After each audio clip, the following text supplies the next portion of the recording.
जय Shri Krishna. I welcome you all on behalf of Lord Krishna. 4 हफ्ते पूरे हो चुके हैं हमारे कृष्ण कथा प्रोग्राम के और ये 5वां हफ्ता आज से शुरू हो रहा है।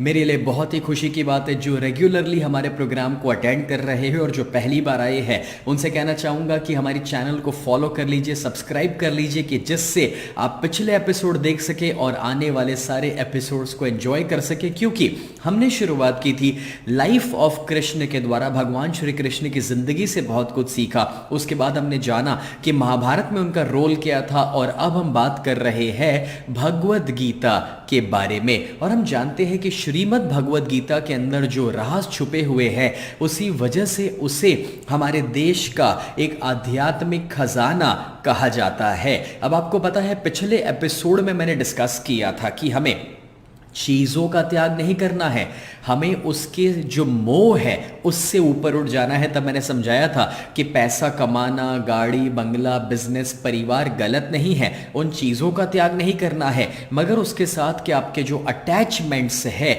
उसके साथ का जो मोह है उससे ऊपर उठ जाना है। और वो हो सकता है कि पैसा जो है सिर्फ इकट्ठा ना करते रहना, मगर थोड़ा सा खर्च भी करना या कोई ज़रूरतमंद आदमी की मदद भी कर लेना, या फिर वो गाड़ी जो है उसे छोड़ना नहीं है, मगर वो किसी की BMW देखकर दुखी नहीं होना है। और या फिर अपनी गाड़ी को लेकर के दोस्तों अगर किसी को देने को हुआ या कहीं कुछ छोटा सा स्क्रैच आ गया तो डिस्टर्ब भी नहीं होना है। तो इसके ऊपर बहुत सारी बातें हुई थी पिछले एपिसोड में, एक बार वो जरूर देख लीजिएगा अगर आपने ना देखा हो तो। और आज की बात है मैं शुरू करूं उससे पहले इस वीडियो को लाइक कर दीजिए और वॉच पार्टी ऑन कर दीजिए, वीडियो को शेयर कर दीजिए कि जिससे ज्यादा से ज्यादा लोगों तक हम ये पॉजिटिव बातों को पहुंचा सके। अब हमने जब पिछली बार ये डिस्कस किया पिछले एपिसोड में जो मैंने फ्राइडे को लिया था उसमें, कि हमें अपनी इच्छाओं से किस तरह से ऊपर उठना है, क्योंकि कभी कभार इच्छाएं हमें विनाश की ओर लेकर जा सकती है।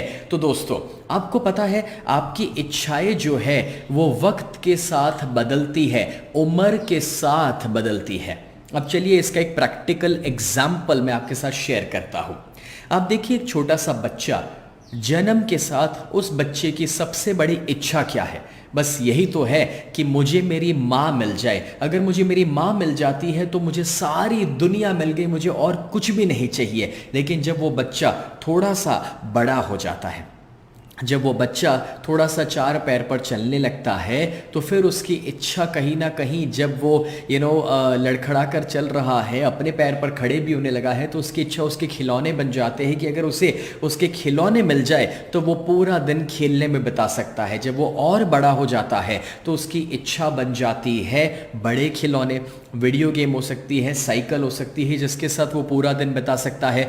फिर जब वो थोड़ा और बड़ा होता है उसकी इच्छा बन सकती है उसके दोस्त, कि भाई अगर दोस्त मिल जाए तो पूरा दिन वो दोस्तों के साथ बिता सकता है। फिर जब वो और बड़ा होता है उसकी इच्छा हो सकती है कि भाई मैं कोई डिग्री पा लूँ, करियर में सक्सेसफुल हो जाऊँ। उसके बाद उसकी इच्छा हो सकती है कि मैं पैसा कमा लूँ। उसके बाद उसकी इच्छा हो सकती है कि भाई मेरी तंदुरुस्ती अच्छी रहे। तो आपने देखा उम्र के साथ कैसे कैसे हमारी इच्छाएं बदलती रहती है। अब आपको पता है जो चीज़ आज आपको खुशी दे रही है ज़रूरी नहीं है कि फ्यूचर में वही चीज़ खुशी दे। अब चलिए इसका एक प्रैक्टिकल एग्जाम्पल। जब एक स्टूडेंट जो 10th बोर्ड में है, मैंने उससे पूछा कि बेटा तो कब खुश हो जाएगा? मुझे वो कहते हैं कि सर मैं बोर्ड एग्जाम्स में फर्स्ट आ जाऊँ तो मैं खुश हो जाऊँगा। तो बोर्ड में उसका नंबर आ गया, फर्स्ट आ गया, तो मैंने पूछा बेटा तो खुश है? नहीं सर, अब तो मैं कॉलेज में जाने वाला हूँ। अब जब मैं जूनियर कॉलेज में और एक बड़ी कॉलेज में जाकर के जहाँ पर मुझे एडमिशन चाहिए वहाँ पर मिल जाए तो मैं खुश हो जाऊँगा। ओके चलो एडमिशन मिल गया, अभी तुम खुश हो? नहीं सर, अब जब मैं यहाँ से एक बड़ी डिग्री पा लूँगा तब मैं खुश हो जाऊँगा। ओके अब तुम्हें बड़ी डिग्री भी मिल चुकी है कुछ सालों के बाद, ओके अब तुम खुश हो? नहीं, अब सर मैं अपने दम पर एक करियर बनाना चाहता हूँ, खुद का एक अच्छा बिजनेस शुरू करना चाहता हूं। ओके कुछ सालों के बाद आपने बिजनेस भी शुरू कर लिया, आप करियर में सक्सेसफुल है, अब तुम खुश हो? नहीं सर, अब वो मुझे इंसान पसंद है, अगर वो इंसान मुझे मिल जाए जिससे मैं शादी करना चाहता हूँ, प्यार करता हूँ, अगर वो लड़की मुझे मिल जाए तो मैं खुश हो जाऊंगा। ओके अब वो लड़की मिल गई, अभी तुम्हारी शादी हो गई, अभी तुम खुश हो? अरे सर अब तो हमें फैमिली प्लानिंग करना है, घर में बच्चों की ज़रूरत है, अब जब हमारा बच्चा हो जाएगा तब मैं खुश हो जाऊंगा। अब कुछ सालों के बाद बच्चा भी हो गया, अभी तुम खुश हो? नहीं सर, अब जब हमारे बच्चों के बच्चे फ्रेंड्स, आप सोचिए हम अपनी खुशियों को कितना ज़्यादा पोस्टपोन किए जा रहे हैं, डिले किए जा रहे हैं। मज़ेदार बात यह है कि जब वो बोर्ड में नंबर आ गया तब जो खुश होने वाली बात थी वो पोस्टपोन हो गई, फिर डिग्री, उसके बाद भी खुशियाँ पोस्टपोन हो गई, शादी, उसके बाद भी खुशियाँ बच्चे पर चली गई। हम पता नहीं क्यों मगर हम अपने आज में खुश नहीं रहना चाहते हैं और अपनी खुशियों को पोस्टपोन किए जा रहे हैं। और आज हमारी सोच पता है क्या है? नहीं नहीं सर, अब वो जो मैंने गोल सेट किया है, मैं इतना कमा लूँ, इधर पहुँच जाऊँगा, तब मैं खुश हो जाऊँगा। बट मैं आपसे ये पूछता हूँ कि जो ज़िंदगी आज आप जी रहे हैं उसके बारे में भी तो कभी आप सोचा करते थे ना। आज आप जो ज़िंदगी जी रहे हैं वो भी तो कभी आपका गोल हुआ करता था कि जब मैं यहाँ पर पहुँच जाऊँगा तब मैं खुश हो जाऊँगा। आज आप जो घर में हैं, आज आपके पास जो व्हीकल है, आज आपकी जो परिस्थिति है, कभी आपने गोल सेट किया ही था कि यहाँ तक मैं पहुँचना चाहता हूँ तब मैं खुश हो जाऊँगा? तो मैं आपसे पूछता हूँ, अगर आप इस लेवल तक पहुँच गए हैं और अगर आज खुश नहीं है तो कौन सी गारंटी है, कौन सा भरोसा है कि आप उस दिन पर खुश हो जाएंगे जो अब नया गोल आपने सेट किया हुआ है भविष्य का? सच कहो, आप अपने भविष्य में खुश रह ही नहीं पाओगे अगर आप अपने वर्तमान में खुश नहीं है। अगर आप अपने आज में खुश नहीं है तो भविष्य में कभी खुश नहीं रह पाओगे। बोल श्री कृष्ण कन्हैया लाल की जय। फ्रेंड्स, अपने दिमाग में इस चीज़ को बिठाइए कि अपनी खुशियों को डिले करने का, पोस्टपोन करने का कोई मतलब नहीं है। कितने सारे लोगों को मैंने देखा है जो हमेशा पैसा कमाते जा रहे, इकट्ठा करते जा रहे और हर दिन अपनी खुशियों को कुर्बान करके, कॉम्प्रोमाइज़ करके कमा रहे हैं। और फिर होता क्या है, जो वो तिजोरी में पैसा बंद करके रखा, जो वो बिस्तर के नीचे रखा, हुआ क्या? हाँ, कभी डीमोनेटाइजेशन आया और गवर्नमेंट वो पैसा लेकर चली गई। मैं कहना ये चाह रहा हूँ इस एग्जाम्पल से कि दोस्तों, जिस फ्यूचर को हमने देखा ही नहीं है, क्यों अभी से इतनी चिंता उसके बारे में? आज हम जो जी रहे हैं उसे क्यों नहीं हम एंजॉय कर सकते? मैं आपको बताऊँ, काफ़ी सारे लोग हैं ना, ये जब मैंने 1 महीने पहले कृष्ण कथा प्रोग्राम लाइव ऑनलाइन शुरू किया उससे पहले काफ़ी सारे लोग मुझे बताते रहते थे, कहते रहते थे, सर कृष्ण कथा काफ़ी दिनों से नहीं सुनी है, आप लाइव प्रोग्राम अब तो ले नहीं पा रहे लॉकडाउन के बाद, तो कुछ वीडियो बना लीजिए, ऑनलाइन कर लीजिए। तो लोग वेट कर रहे थे कि जब वो कृष्ण कथा ऑनलाइन आ जाए तो हम खुश हो जाएंगे। तो जब मैंने 1 महीने पहले कृष्ण कथा शुरू की तब कुछ लोग, जब उनको खुश होना चाहिए था, अचानक से पता है आपके अंदर फीलिंग क्या आया? आपको पता चला कि ओके अब तो कृष्ण कथा शुरू हो गई, मगर सर ने कहा है कि वो लास्ट में भगवत गीता की बातें बताएंगे, तो बोले हम तब खुश हो जाएंगे। तो जब से कृष्ण कथा शुरू हुई कुछ लोग वेट कर रहे थे कि जब भगवत गीता आ जाए तब हम खुश हो जाए। ओके, अब भगवत गीता आ गई, अब अरे यार, सर ने इतनी अच्छी बातें बता दी है, अब मेरा एक इच्छा है कि मैं कभी सर को देखना चाहता हूँ, 1 to 1 मिलना चाहता हूँ, उनसे बात करना चाहता हूँ। ओके, चलो मान लो कभी 1 to 1 मिल भी लिए, बात भी कर ली, उसके बाद क्या? अरे उसके बाद है ना, सर अगर मेरे घर पे आ जाए तो मैं खुश हो जाऊंगा। ओके, सर घर पे भी आ गए, उसके बाद क्या? अरे सर हमारे साथ एक बार एक भोजन ले ले, खाना खा ले, तो मैं खुश हो जाऊंगा। ओके, खाना खा लिया, उसके बाद क्या? सच कहूँ, आप लास्ट में ना मेरी शादी करवा के छोड़ोगे। मैं कहना ये चाह रहा हूँ कि हम पता नहीं क्यों अपनी खुशियों को पोस्टपोन किए जा रहे। अब मुझे एक बात बताइए, जब कृष्ण कथा शुरू हुई तो उसको एंजॉय करने के बजाय अगर हम ये इंतज़ार में थे कि भगवत गीता कब शुरू होगी, तो हम उस दिन की खुशी को पोस्टपोन कर दिए, डिले कर दिए।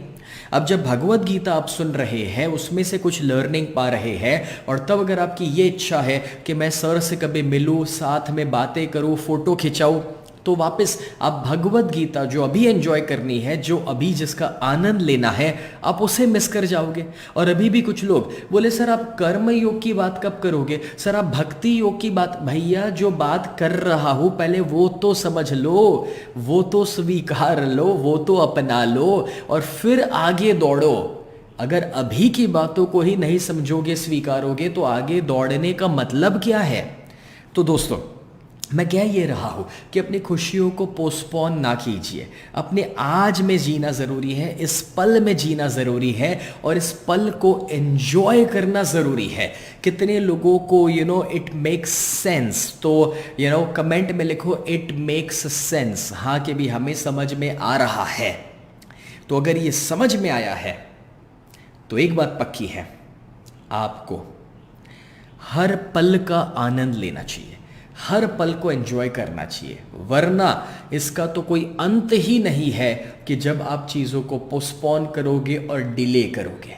दोस्तों उस गोल को अचीव करने में उतना मज़ा नहीं है जितना उस गोल को अचीव करने की जर्नी में है, जितना उसके सफ़र में है।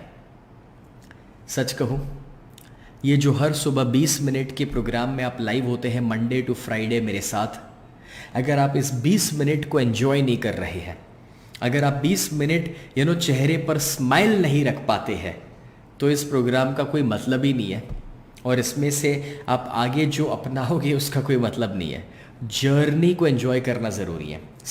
मैं ये नहीं देखता कि कितने व्यूज़ मिले, मैं ये नहीं देखता कि कितने लोगों ने इन चीज़ों को अपनाया, वो सारा बोनस है।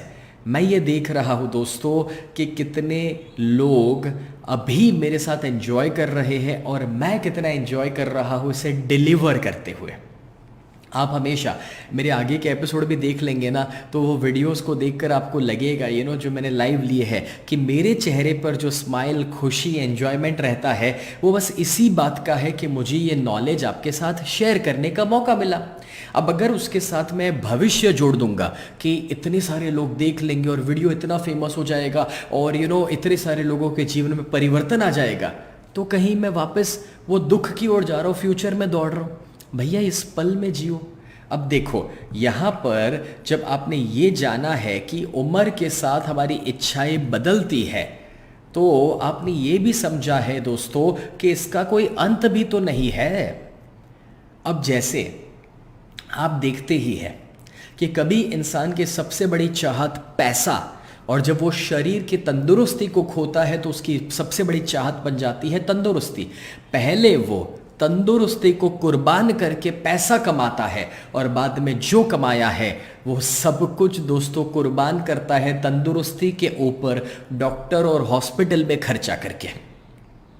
तो आप समझ रहे, उम्र के साथ इच्छाएं बदलती है, परिस्थितियों के साथ इच्छाएं बदलती है, और इसलिए जो पैसा कभी बहुत महत्व का था, जो आप खर्च करने को तैयार नहीं थे, जब शरीर खराब हुआ तब वो सारा एक्स्ट्रा में खर्च कर रहे हो। डॉक्टर बोले 3 लाख का खर्चा होगा, आप कहते 4 लाख का कर दो मगर मुझे बचा लो। इस वजह से मैं कह रहा हूं दोस्तों कि इसका कोई अंत ही नहीं है। आप आज गोल सेट करोगे कि मुझे एक छोटा गाड़ी खरीदना है, फिर गोल सेट करोगे थोड़ा लंबा वाला, फिर उससे भी लंबा वाला, फिर वो ब्रांडेड मर्सिडीज, BMW और उसके बाद रॉल्स रॉयस। तो ये तो भैया चलते ही रहेगा। वो रॉल्स रॉयस पर बात अटकती नहीं है, वो BMW और पोर्शे पर बात अटकती नहीं है। उसके बाद बोले चार्टर्ड प्लेन, हेलीकॉप्टर, तो ये तो चलते ही रहेगा। मैं सवाल आपसे पूछ रहा हूँ, क्या आपने डिसाइड किया कि फुल स्टॉप कहाँ लगाना है और कहाँ मुझे एंजॉय करना है? मैं BMW के खिलाफ नहीं हूँ। आपका गोल है, आप मेहनत करो, खरीदो, आप उसके हकदार भी हैं। मगर मैं ये कह रहा हूँ कि अगर अभी आपके पास छोटा सा गाड़ी है, आपने पड़ोसी का BMW देख लिया, तो अगर उसे देख कर के आप दुखी हो रहे, अपसेट हो रहे कि साले उस साले के पास BMW कैसे आ गया, मेरे पास क्यों नहीं है, और फिर अपनी छोटी गाड़ी में बैठ कर के अगर आपको ये फीलिंग आए कि यार मेरे पास ऐसी गाड़ी क्यों है, तो आपने सब कुछ खो दिया। आपके पास अभी वो जो छोटी सी गाड़ी है ना, वो BMW के बराबर है। कभी जब आपने गोल सेट किया था दोस्तों उस छोटी गाड़ी का, तो वो अपने लिए BMW के बराबर थी जहां से हमने शुरू किया था। तो किसी की BMW देख करके क्यों आज अपनी छोटी सी गाड़ी को लेकर हम डिस्टर्ब हो रहे, परेशान हो रहे हैं? दोस्तों, भले BMW का गोल सेट करो, मगर ये जो अभी छोटी सी गाड़ी है ना, जो हमें सपोर्ट कर रही है एक जगह से दूसरी जगह जाने के लिए, हमारे परिवार को बिठाकर हम लेकर जा पा रहे हैं, बाहर के वातावरण से बच पा रहे हैं, तो उसे एंजॉय भी तो कर लो। अगर वो BMW का गोल सेट करके या पड़ोसी की BMW देखकर आप अपनी छोटी सी गाड़ी को एंजॉय नहीं कर रहे हैं, तो आपने लाइफ को मिस कर दिया है। अब कितने महीने, कितने साल, जब तक वो BMW नहीं आएगी, आप उतने साल तक तो दुखी रह रहे हैं। तो इसका क्या मतलब है? हम गोल इसलिए सेट थोड़ी कर रहे हैं कि हमें आज में दुख मिल जाए। हम गोल इसलिए सेट कर रहे हैं कि चलो भाई अपने लाइफ के एक्सपीरियंसेस को बेहतर किया जाए। हम उस बहाने और मेहनत करेंगे तो अपने अंदर से और बेहतर काबिलियत बाहर निकलेगी। मगर गोल सेट करने का मतलब ये नहीं है कि बड़ा गोल सेट कर लिया कि बड़ा घर खरीदना है, तो उसका मतलब ये है कि अभी जिस छोटे से घर में रहते हैं उसमें जितनी बार आए उतनी बार दुखी हो जाए कि यार मेरा कितना छोटा सा बकवास सा घर है, या फिर हम अपने मेहमान या किसी को बुलाए नहीं घर पे, इसलिए बोले छोटे से घर में बुलाकर क्या करना है। नो फ्रेंड्स, अगर आप इस छोटे से घर में आज खुश रहना नहीं सीखोगे ना, तो जब आप बड़ा घर भी ले लोगे तभी भी आप दुखी ही रहने वाले हैं। सुना, समझ आया? फ्रेंड्स, अगर आप आज खुश नहीं है तो भविष्य में खुश नहीं होंगे। छोटी सी गाड़ी में खुश नहीं है तो बड़ी गाड़ी में खुश नहीं होंगे। छोटे से घर में खुश नहीं तो बड़े घर में खुश नहीं होंगे। इसीलिए मैं ये कह रहा हूँ दोस्तों कि अपने आप को आज में खुश रखना सीखो, ना कि इच्छाओं के पीछे भागना है, ना कि ये हो जाए, वो हो जाए, ऐसा हो जाए, वैसा हो जाए, तब मेरी लाइफ बहुत बढ़िया होगी। भाई तब जब होगा तब होगा। मैं पूछ रहा हूँ अभी एंजॉय करने के लिए क्या, राइट? और जब अभी एंजॉय करने की बात है ना, तो मैं आपको है ना जीवन का एक और सत्य बता दूँ और आप हैरान हो जाओगे इस सत्य को जान करके। और वो सत्य है कि जो चीज़ें आपको लगती थी कि खुशी देगी, वही आपके दुख का कारण भविष्य में बन जाती है। जो चीज़ें आपको लगती थी कि खुशी देगी, भविष्य में वही आपके दुख का कारण बन जाती है। इसके तो बहुत सारे एग्जाम्पल्स हैं। चलिए पहला वाला एग्जाम्पल।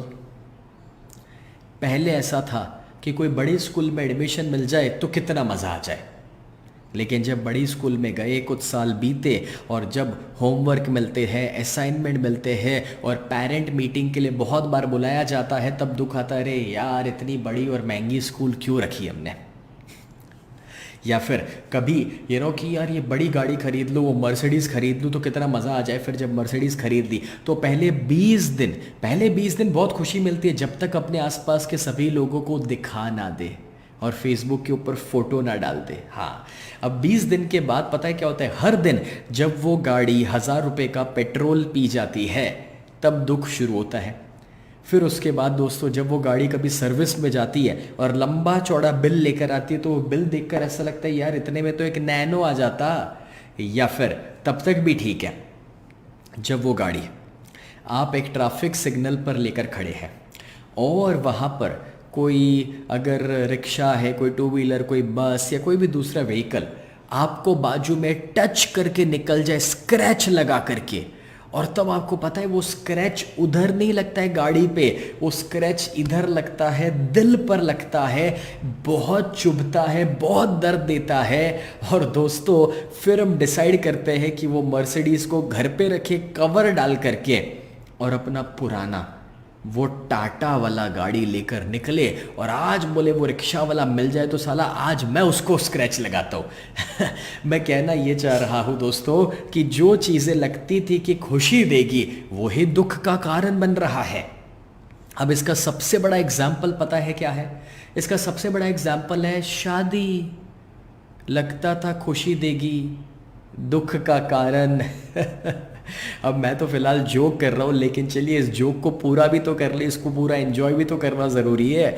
अब देखिए, एक लड़का और लड़की, दोनों परिवारों ने डिसाइड किया कि फ्यूचर में इनकी शादी होगी, तो जो फ्यूचर हस्बैंड वाइफ है वो ऐसे ही वॉक पर निकले हुए हैं, चलने के लिए निकले हैं। और शाम के समय जब वॉक पर निकले हैं तो अचानक बीच रास्ते में उस लड़की की नज़र पड़ती है कि रास्ते में कुछ कांटे हैं। तो वो अपनी फ्यूचर वाइफ को रास्ते में रोक लेता है, कहता है आप रुक जाइए, आपके रास्ते में वो कांटे हैं। वो कांटों को नहीं पता है कि आज आप यहाँ से गुजरने वाले हैं, और वो जाता है, झुकता है, वो कांटे हटाता है रास्ते से और फिर कहता है अब आइए। ये कब की बात है? शादी से पहले। और अब शादी के 6 महीने के बाद, शादी के 6 महीने के बाद पता है क्या होता है? वही रास्ता, वही कांटे। ज़रा ध्यान रखना, रास्ते में वो कांटे हैं। बस इतना बताकर वो छोड़ देता है, ना उठाने जाता है ना उन्हें रोकता है। और शादी के 10 साल के बाद, अब वो डिपेंड करता है, कुछ लोगों के लिए शादी के वो 5 साल के बाद भी हो सकता है, किसी के लिए 15 साल के बाद भी हो सकता है। वो डिपेंड करता है कि आपको कैसा मॉडल मिला हुआ है। अब अगर आपको दोस्तों 1960-70 के मॉडल मिल गए हैं तो शायद आपका काम आसान भी हो सकता है, मगर 1980 के बाद के जो मॉडल है वो बालाजी टेलीफिल्म्स के मॉडल्स हैं, तो उसमें तो पता नहीं कैसे कैसे रिएक्शंस आ सकते हैं। तो शादी के 10 साल के बाद अब वही रास्ता, वही कांटे नजर आ रहे हैं बंदे को, लेकिन हस्बैंड देखते हुए भी कुछ नहीं बोल रहे, मन ही मन खुश हो रहा है। और जब उनकी वाइफ का पैर वो कांटों पर गिरता है और वो कांटे चुभते हैं और वो चिल्लाती है दर्द से, तब ये कहता है अंधी है क्या, दिखाई नहीं देता? फ्रेंड्स मैं ये कहना चाह रहा था इस एग्जाम्पल से कि जो चीज़ें हमें लगती है कि खुशी देगी वही हमारे दुख का कारण बन जाती है। तो कभी कभार चलो इस जोक को मैं और ऐड कर देता हूँ इसमें एक ज़बरदस्त एग्जाम्पल, कि मानो हमारे पार्टिसिपेंट, हमारा जो चेंज योर लाइफ वर्कशॉप जब हम फिजिकली लेते थे ना, तो उसमें लाइफ टाइम मेंबरशिप हुआ करती थी। तो मानो कोई लाइफ टाइम मेंबरशिप में मेरा एक पार्टिसिपेंट पहली बार वर्कशॉप में आए, सर आपसे मिलना पड़ेगा, सर पर्सनली बात करनी पड़ेगी क्योंकि ज़िंदगी और मौत का सवाल है। ओके भाई, ज़िंदगी और मौत का सवाल है, मिलना पड़ेगा। तो सर मुझे वो लड़की से प्यार है, सर अगर वो मुझे नहीं मिली ना तो मैं अपनी जान दे दूंगा। ओके, तो चलो भाई जितनी उसकी मदद कर सकते हैं कर दी।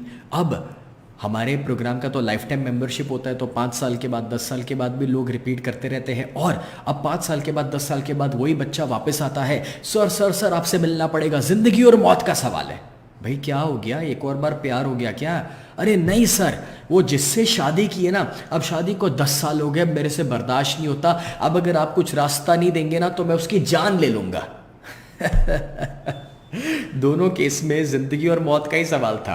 पहले में जो लगता था खुशी देगा वो दुख का कारण बन जाता है। वैसे मैं तो ये सारे मजाक कर रहा था, क्योंकि हाँ, शादियाँ भी बहुत सक्सेसफुल और बहुत प्यारी सी बनाई जा सकती है, और उसमें भी दोस्तों बहुत खुशी से बरसों तक जिया जा सकता है। मगर मैं आपको इस एग्जाम्पल से बस इतना ही कहना चाह रहा था कि कभी भी ज़िंदगी में ऐसा ना हो जाए कि जो चीज़ खुशी का कारण है वो दुख का कारण बन जाए। और इसीलिए दोस्तों वो मोह से ऊपर उठना ज़रूरी है। इसीलिए उन चीज़ों के भागते मत रहो। छोटी गाड़ी, बड़ी गाड़ी और बड़ी गाड़ी, 1000 लाख करोड़ और उसके पीछे लाइफ को एंजॉय करना ज़रूरी है। जो है उसका आनंद उठाना ज़रूरी है दोस्तों। और वो कैसे किया जाए वो मैं आपको कल के एपिसोड में बताने वाला हूँ। मैं आपको वापस याद करवा दूँ, अगर आपने शेयर नहीं किया तो कर दीजिएगा। And I am really thankful to all our supporters and sponsors, जिनके सपोर्ट से आज ये प्रोग्राम मैं आप तक पहुँचा रहा हूँ। और आपको पता है हमारे दूसरे बहुत सारे प्रोडक्ट्स अवेलेबल है, प्रोग्राम्स अवेलेबल है। आप ज़रूर हमारी टीम को कॉन्टैक्ट कर सकते हैं और उसकी जानकारी पा सकते हैं। जय श्री कृष्ण।